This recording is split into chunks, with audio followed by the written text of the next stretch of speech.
Chers compatriotes, je vous demande de excuser mon retard.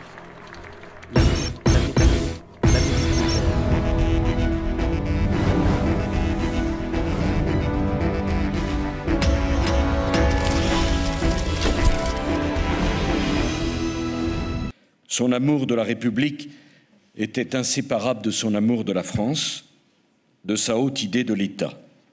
Le gaullisme, avec lui, avait gardé quelque chose de vivant. Le mot lui allait comme une évidence. Philippe Séguin avait ses défauts, ses faiblesses, ses emportements, mais rien, absolument rien de ce qu'il disait, rien de ce qu'il entreprenait n'était médiocre. Bonsoir.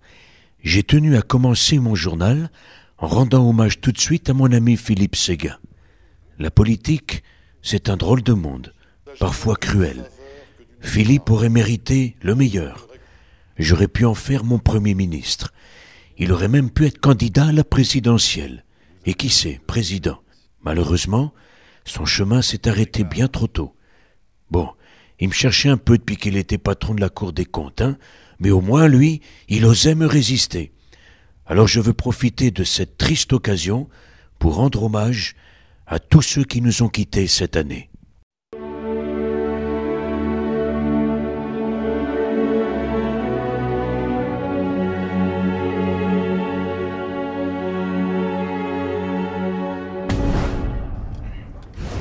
Bon, après avoir rendu hommage à Philippe, j'ai dû revenir à la dure réalité de la politique, hein. J'ai même dû faire semblant de m'intéresser au colloque foireux organisé par La Fouine. Je t'aime bien, mon Judas, hein, mais il a gardé des mauvaises habitudes de socialiste. Rien que le titre de sa réunion à la con, ça m'a filé la migraine, hein.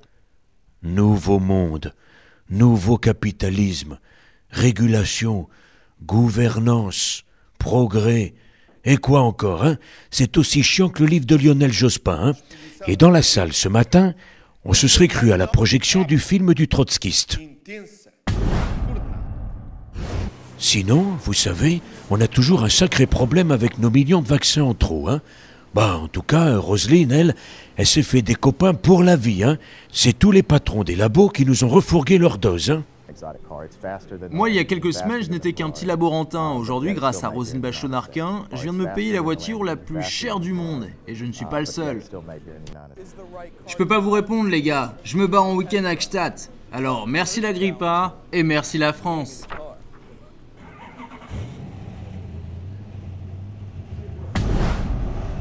Vous savez que le monde vit sous la pression des terroristes de l'Axe du Mal. Alors j'ai décidé de mettre en œuvre tous les moyens pour vous protéger, surtout dans les aéroports. C'est nous qui avons créé ce scanner corporel de la dernière génération qui permet de voir ce qui se cache sous les vêtements des passagers. Et c'est la France qui nous en a commandé le plus au monde. C'est bizarre, ils nous en ont acheté 94 millions. Je me demande s'ils ne se sont pas trompés. 94 millions?